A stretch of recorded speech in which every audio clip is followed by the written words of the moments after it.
Hello friends, welcome to Price Impedia channel. आज का video इसमें हम मार्केट का एनालिसिस करेंगे। हम स्टार्ट करेंगे विक्स से, वॉलेटिलिटी इंडेक्स से जानने की कोशिश करेंगे कि विक्स क्या कर रहा है। उसके बाद हम डाउ जोन्स को स्टडी करेंगे, अमेरिकन मार्केट्स, जो कि काफ़ी ज़रूरी है क्योंकि सारे ट्रिगर्स जो होते हैं वो अमेरिकन मार्केट से ही आते हैं। इसके बाद हम निफ्टी और बैंक निफ्टी का एनालिसिस करेंगे और जानने की कोशिश करेंगे कि आने वाले दिनों में निफ्टी और बैंक निफ्टी किस तरीके से परफॉर्म कर सकता है। और सबसे एंड पर हम कुछ स्टॉक्स देखेंगे जो कि सब अट्रैक्टिव लेवल्स पर है, जिनमें हम एंट्री कर सकते हैं। तो सबसे पहले शुरुआत करते हैं हम विक्स से, वॉलेटिलिटी इंडेक्स से। तो यहाँ पर अगर आप देखें, वॉलेटिलिटी इंडेक्स जो है, मैं ये S&P 500 इंडेक्स का वॉलेटिलिटी इंडेक्स देख रहा हूँ। तो यहाँ पर वॉलेटिलिटी जो है वो बिल्कुल एट इट्स लो है, बिल्कुल नीचे आ चुकी है, जो कि एक वेलकम साइन है। ये अमेरिकन मार्केट्स का वॉलेटिलिटी इंडेक्स है, जो कि इस वक्त काफ़ी नीचे ट्रेड कर रहा है, यानी कि अमेरिकन मार्केट्स भी काफ़ी सेफ दिख रहे हैं।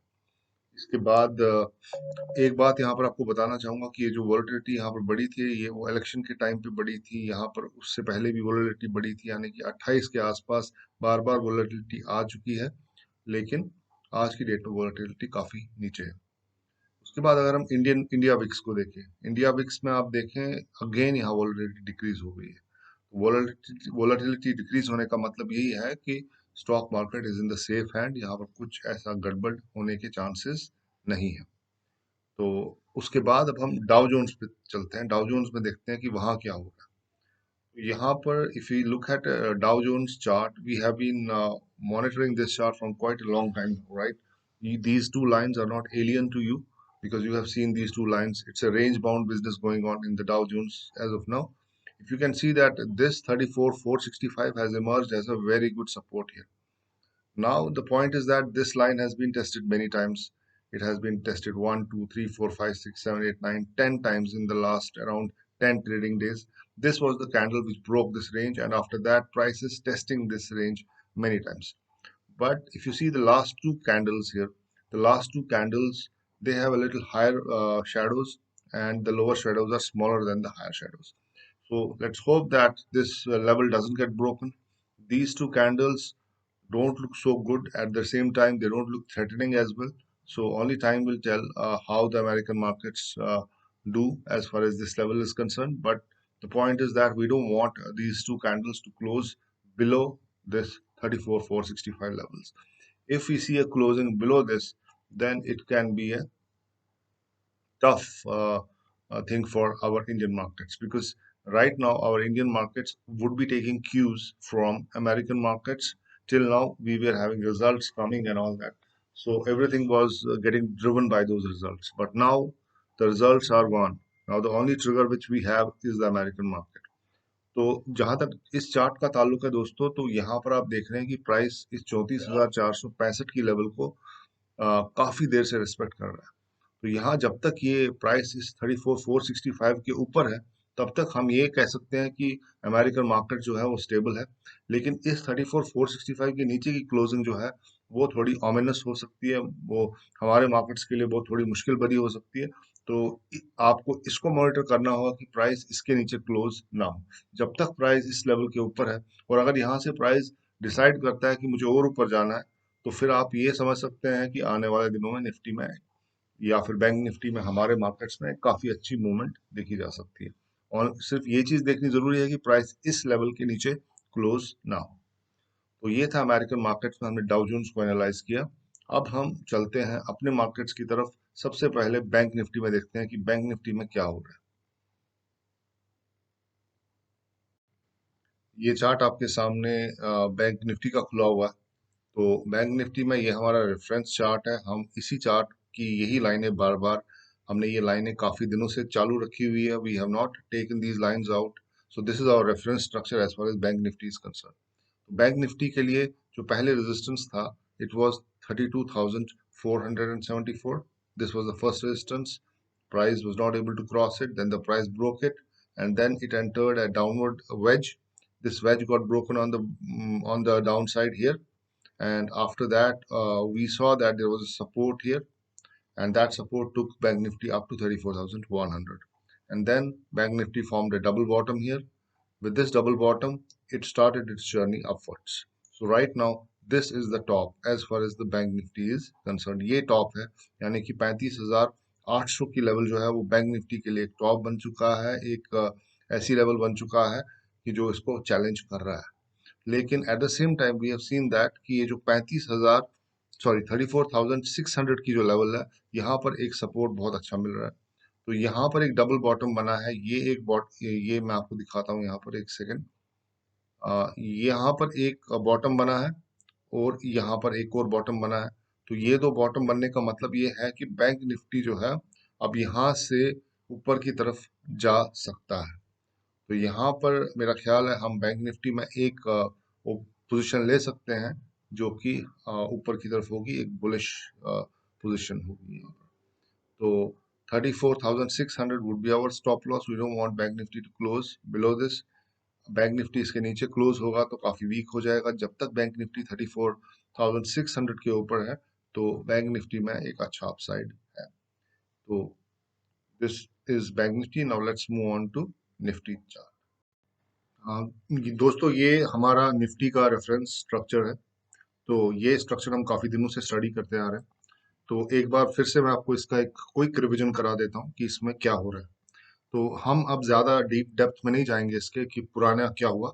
हम बस ये देखेंगे कि ये देखें, ये वाली जो लेवल है अब इम्पोर्टेंट है, 1, 2 और 3।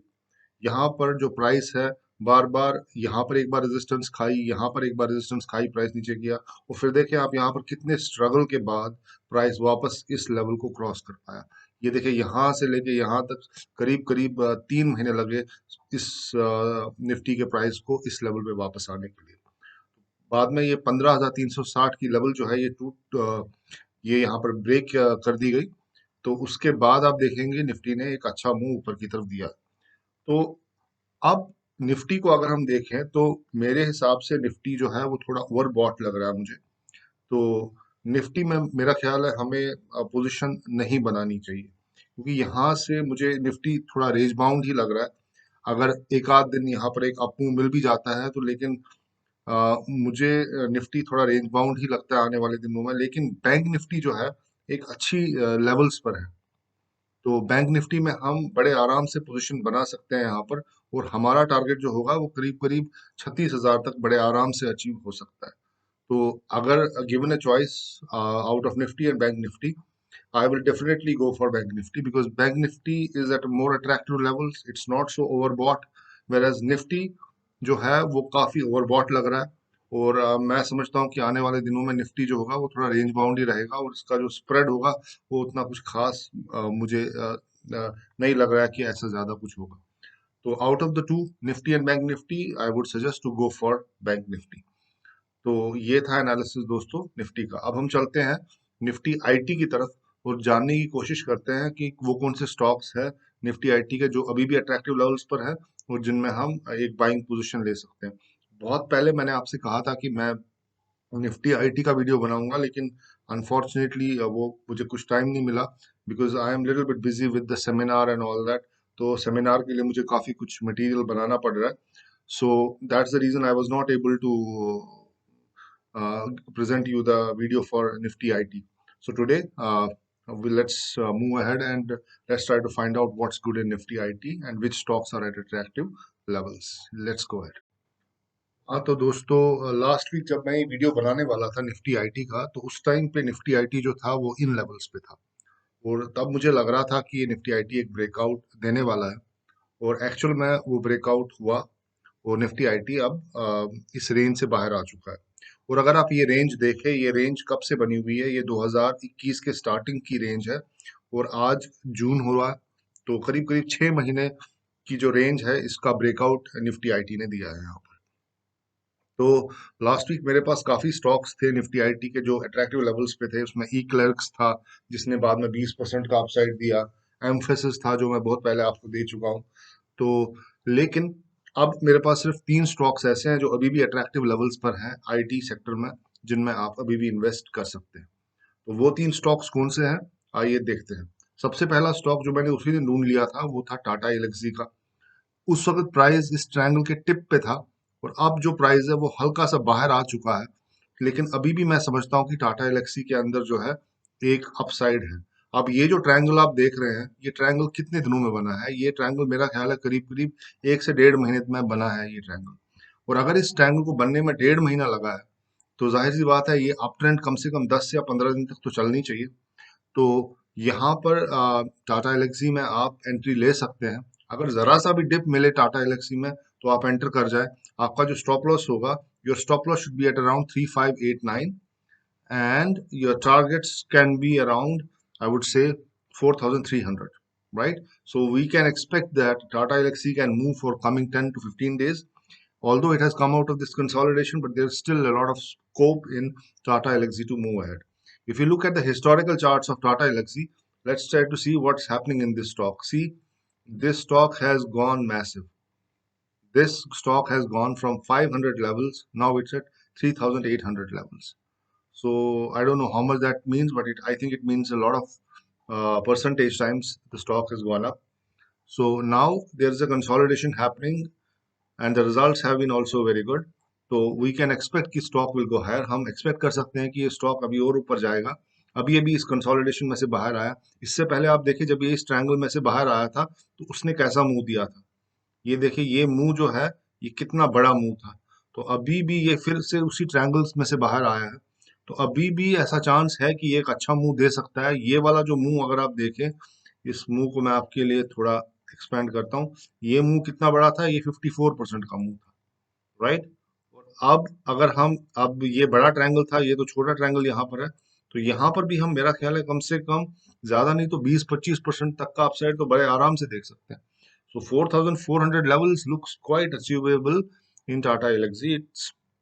The stock has the momentum and it will definitely not disappoint you. So this was my first stock as far as IT is concerned. उसके बाद जो दूसरा स्टॉक है, this is called Intellect Design. अब देखिए Intellect Design जो है, it has been doing quite a lot of things lately, but now I think it has decided to come out of this consolidation. Just have a look at this. इधर से देखें आप, ये intellect जो था ये कहाँ से कहाँ पहुंच गया। ये देखें मैं इसको और लेफ्ट पे लेके जा रहा हूँ। ये देखें आप, ये कहाँ से निकला था।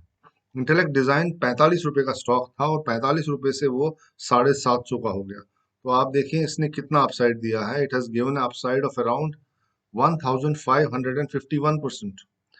1551% ये स्टॉक ऊपर जा चुका है। तो अब सवाल ये है कि अगर ये इतना ऊपर जा चुका है तो अब कितना ऊपर जाएगा। देखें, जब तक कंपनी के रिजल्ट्स अच्छे होते हैं तब तक स्टॉक सिर्फ ऊपर ही जाता है, नीचे नहीं जाता। अब सिर्फ ये है कि हमें उसको एक अच्छे पॉइंट पे पकड़ना है। तो अब अगर आप देखें तो ये स्टॉक जो था, ये आपने देखा इसका अपमूव कितना जबरदस्त था। इतना जबरदस्त अपमूव देने के बाद अगर आदमी ज्यादा काम करे तो जाहिर सी बात है वो थक जाता है। तो बिल्कुल उसी तरीके से यहाँ पर ये जो इंटेलेक्ट डिजाइन का स्टॉक है ये थक चुका है। तो अब यहाँ पर क्या हो रहा है, यहाँ पर ये स्टॉक अपने 52 वीक हाई के आसपास है। बिल्कुल 52 वीक हाई के मेरा ख्याल है 1 या 2% नीचे होगा शायद। तो यहाँ पर स्टॉक ने देखे एक कप पैटर्न दिया। कप पैटर्न देने के बाद यहाँ स्टॉक ने ब्रेकआउट दिया, बाहर चला गया और उसके बाद ये ब्रेकआउट फेल हो गया और स्टॉक वापस नीचे आ गया। नीचे आने के बाद आई एम सॉरी नीचे आने के बाद यहाँ स्टॉक ने एक जबरदस्त बेस बनाई। बेस बनाने के बाद अब देखिए प्राइस वापस ऊपर चला गया और प्राइस ने यहाँ पर एक छोटा सा कप बनाया। ये देखें एक छोटा सा कप है और ये वाला जो कप है ये इस कप से छोटा है। उसके बाद प्राइस ने वापस इस लाइन को क्रॉस करने की कोशिश की, लेकिन बुल्स ने कुछ सहारा नहीं दिया। फिर यहाँ पर एक और कप बना। अब ये कप आप देखें, इस कप की वोलेटिलिटी आप देखें, ये इस कप की वोलेटिलिटी से कम है। तो सबसे ज्यादा वोलेटिलिटी आपको इस कप में दिख रही है। उसके बाद जो नेक्स्ट कप में उसमें थोड़ी कम वोलेटिलिटी दिख रही है और अब जो कप बना है इसकी वोलेटिलिटी जो है वो सबसे कम है। तो ये स्टॉक इन लेवल्स पे काफी अट्रैक्टिव है मेरे हिसाब से। इसकी जो कंसोलिडेशन है वो कंप्लीट हो चुकी है। अब ये स्टॉक ऊपर जाने के लिए तैयार है। तो इस स्टॉक में you can enter in this stock. as far as the stop loss and all that is concerned, you can keep a stop loss at 700 levels. I would say 710, 715 levels. You can keep a stop loss and look at this consolidation. This consolidation has been happening since March 15. So this is good 3 to 4 months consolidation. So if this has been consolidating for 4 months, So it should definitely do well in the coming month or coming 15, 20 days. It should do definitely well. And I expect that stock can go up to around 900 levels from here. So keep this stock in your radar. This is at a very good level. You can definitely buy it and make a good money in this stock. इसमें काफी अच्छा पैसा कमाया जा सकता है. Stop loss is again 716 levels, 716 to 720 levels, and our target is around 900 levels. So this is Intellect, gentlemen. Now the next stop which I have is Route. Now Route is, what is Route doing? Look at this. Route IPO came very recently, I guess. See, this is the point when it was listed. It got listed at around 670 rupees, right? And sorry, it opened at around 700 rupees. It went up and then it came down and it formed a nice base here at 690 rupees. And then since then it has been going only up, right? From 690 rupees, and 700 rupees, it has gone into 1800 rupees. So there has been a 300% appreciation in just last 1 year, less than 1 year, I would say. It has gone up by 300%. Now, what is happening here? If you look at this structure now, this is the weekly chart of this, ये इसका weekly chart है. इस weekly chart में आप देखिए जो black line है ये एक रेजिस्टेंस का काम यहाँ पर कर रही है, और ये ब्लैक लाइन इस प्राइस को बार बार चैलेंज कर रही थी, इस प्राइस को आगे जाने नहीं दे रही थी, और यही लाइन इस स्टॉक का 52 वीक हाई जोन भी है, राइट. अभी आप देख रहे हैं जो कैंडल यहाँ पर बना है, ये कैंडल का जो क्लोजिंग प्राइस है, this is above this resistance. So that means this resistance has been broken. So if we go into the daily chart now, what do we see here? This is the daily chart of Route Mobile. What do we see here? We see that the price went and broke this resistance, went up, but this was a false breakout. It didn't sustain there. यहाँ पर sustain नहीं कर पाया और price नीचे आ गई. फिर से एक बार कोशिश की, फिर से नीचे आया. इस बार कोशिश करने की कोशिश की, लेकिन वो कोशिश भी कंप्लीट नहीं हो पाई क्योंकि प्राइस इस लेवल को टेस्ट नहीं कर पाया. प्राइस वापस नीचे आ गया और अब आप देखें प्राइस ने बड़ी मुश्किल से इस लेवल को ऊपर की तरफ तोड़ा है. आप इन बॉटम्स को ऑब्जर्व करें. ये बॉटम सबसे नीचे है, उसके बाद ये बॉटम है जो उससे ऊपर है, उसके बाद ये बॉटम है जो उससे ऊपर है, उसके बाद ये बॉटम जो है ये इससे ऊपर है. यानी कि स्टॉक जो है अपनी वॉलेटिलिटी आहिस्ता आहिस्ता आहिस्ता आहिस्ता कम करता हुआ ऊपर की तरफ जा चुका है, और अब उस लेवल पे पहुंच गया है जहां पर ये एक अपसाइड स्विंग दे सकता है. It can give a very good swing at these levels. So I think the consolidation looks like it's over now. So we can definitely buy this stock at these levels. So where will our stop loss be? Our stop loss will be at around 1640 levels. 1640 पे अपना stop loss लगाए, और अंदाजे से अब ये stock 2000 levels या फिर 2100 लेवल तक बड़े आराम से जा सकता है, क्योंकि ये कंसोलिडेशन जो है ये करीब करीब 4 महीने की कंसोलिडेशन है. तो इसमें जो स्टीम अब डेवलप हुई है वो कम से कम 1 महीने तक तो चल सकती है, और ये स्टॉक आने वाले टाइम में 2100 तक भी जा सकता है, 2100 से 2200 तक जा सकता है. अगर आप एक if you are a long term investor, then this stock can go much higher than this, right? So my friends, this is my analysis. The three stocks which I gave you in the IT sector are: one was the Route, other was Intellect, and the third one was Tata Elxsi. All three stocks are looking very good. I would also like to tell you that have a look at Aptech, have a look at Allsec. These two stocks, Allsec and Aptech, these two are also at a very good levels. This is your homework. If you have any questions related to Aptech and Allsec, just drop me a comment. I'll be more than happy to reply that. So that's it from my desk today. So I'm thankful to you that you guys watched my video. आपने मेरा video सुना, अपना कीमती वक्त मुझे दिया. Thank you very much. Until next time, good day and goodbye.